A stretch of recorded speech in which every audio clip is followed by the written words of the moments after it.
Let me ask you something personal. When was the last time you felt genuinely well? Not just fine, not just getting by, but truly energized, clear-headed, and strong. If you had to think about that for a moment, this video is for you. Here's something that stopped me cold when I first looked into it during my 12 years of practice. The average American man lives nearly 6 years less than the average American woman. 6 years. That's not a small gap. That's grandchildren, retirement trips, moments with the people you love most. And the reason most people assume men take risks, men are reckless. But in all my years working with patients, I've learned that's not the real story. The real killers aren't dramatic. They're ordinary.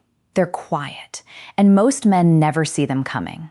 My name is Dr. Nerita, and today I want to walk you through the 5 habits that are genuinely shortening men's lives. And I promise you, number 1 will surprise you. Most people assume it's alcohol, but alcohol, that's only number 5. Before we go further, if you find this helpful, please hit like, subscribe, and drop a comment below telling me where you're watching from. I love hearing from the men in this community. Now, let's get into it. Coming in at number 5, alcohol. Now, before you roll your eyes and say, I've heard this before, stay with me because the real danger isn't what most men think. The CDC estimates alcohol takes roughly 2 to 3 years off the average man's life. That sounds almost manageable, right? But that's the average. The men who binge drink, who pour 3, 4, 5 drinks on a Friday night after a long week can lose 10, 15, even 20 years. Here's the part most men miss. The problem isn't drinking every day. It's the way American men tend to drink. It's the weekend pattern. It's going hard after holding it together all week. And that pattern, drinking fast, drinking to feel it, is exactly what overwhelms your liver. Your liver can only process about 1 drink per hour. When you push past that, liver cells start dying faster than they can be replaced. Inflammation builds. Fat begins accumulating in tissue that was never meant to store it. And after 40, I see this in my patients constantly. The liver's ability to bounce back slows dramatically. The same amount you handled at 25 does 2 or 3 times the damage at 55. And it doesn't stop at the liver. Poor sleep, rising blood pressure, lower testosterone, higher anxiety, more inflammation throughout the body. Most men never connect these dots. They just feel off and don't know why. The fix isn't perfection. It's awareness.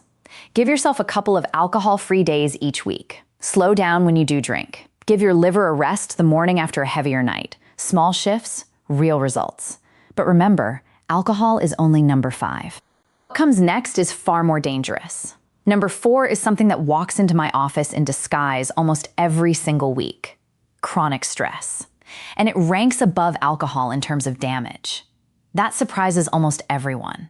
A long-running Harvard study found that men living under sustained, unrelenting stress lose an average of more than 4 years off their lives. But the number barely captures the reality of what's happening inside the body. When stress becomes your background noise, not a moment of pressure, but a constant hum that never switches off the hormone, cortisol floods your system. Short bursts of cortisol are protective. Long-term cortisol is corrosive. It weakens your immune system. It tightens blood vessels and strains the heart. It pushes blood sugar higher and higher. And it quietly destroys sleep quality. Even when you're in bed for 8 hours, I always tell my patients to think of the body like a well-engineered machine. Chronic stress is like running that machine with no coolant. Everything still moves, but the parts are grinding down from the inside. And here's the cultural problem. So many men are taught to push through, to stay silent, to be strong by not talking about it. So they bottle it all up and the pressure just builds. No release valve, no outlet, not an explosion, just a slow, invisible collapse. But chronic stress has a weakness. You don't have to solve everything to start healing. A genuine walk, an honest conversation with someone you trust, an hour doing something that actually brings you joy. These aren't luxuries. They're medicine. Give your nervous system permission to come down, and your body knows exactly how to respond. And remember, that's only number 4. The habits ahead are even more dangerous. Number 3 is the one that catches most men completely off guard. social isolation. And the dangerous part is how slowly it sneaks up on you. In their 20s, most men have full lives. Friends, teammates, social circles. Then the 40s arrive. Work takes over. Family becomes everything. Friends drift. And one day, a man in his 50s looks around and realizes his entire world has narrowed down to just a couple of relationships, sometimes just one. We are not built for that. Human beings are wired for connection. And when that connection disappears, the body reads it as a threat.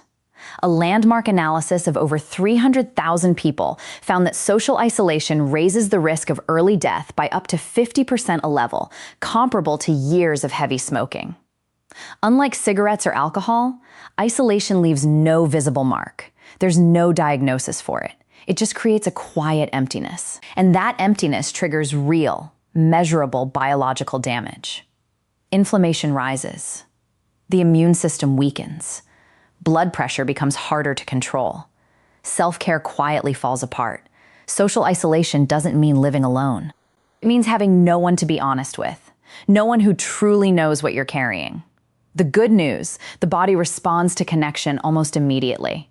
One phone call to an old friend, one coffee on a Saturday morning, one community, one group, one team to belong to. It doesn't take much, but it has to be real, because genuine connection doesn't just lift your mood. Research shows it extends your life. And remember, this is only number 3. The next 2 are even more dangerous. Number 2 is something I genuinely wish more men took seriously: not getting enough sleep. This one ranks above stress, above isolation, and most men are completely underestimating it. Sleep gets treated like a bonus, something you cut when life gets busy. One more episode, one more task, a couple fewer hours, no big deal. But your body absolutely disagrees. When you consistently fall short on sleep, your brain and organs are forced to keep working through the time that's supposed to be dedicated to repair. Your heart rate increases to compensate. Blood vessels stiffen. Blood sugar becomes harder to regulate. Even one night of sleeping, only 5 hours, can reduce immune function by nearly 30%. According to the American Academy of Sleep Medicine, men who regularly sleep fewer than 6 hours a night live an average of more than 7 years less. 7 years from a habit that feels completely harmless. And here's what makes it tricky. You adapt to feeling tired. You tell yourself you're fine, just a little sluggish, while your cardiovascular system and hormones are working overtime just to keep you functional. The good news is your body responds fast. After just 2 or 3 nights of real solid sleep, 7 to 8 hours, blood pressure drops, focus sharpens, mood stabilizes, and energy starts returning. Sleep is not wasted time. It's the time your body spends pulling you back from the edge. To start improving tonight, keep a consistent bedtime, even on weekends. Put your phone down at least an hour before bed. Keep your room cool, dark, and quiet. Cut caffeine after early afternoon. These aren't complicated changes, but they compound powerfully over time. And now, the number 1 habit shortening men's lives. Not alcohol, not stress, not even sleep deprivation. It's sitting. Just sitting. I know that sounds almost too simple to be taken seriously, and that's exactly why it's so dangerous. A 20-year study following over 120,000 people found that men who sit more than 8 hours a day carry a 60% higher risk of dying earlier, and a sedentary lifestyle can cut up to 12 years from a man's life. The damage isn't visible. It's happening deep inside. When you sit for extended periods, the large muscles in your legs, the biggest calorie-burning engines in your body, essentially shut down. Blood pools in your lower body circulation slows.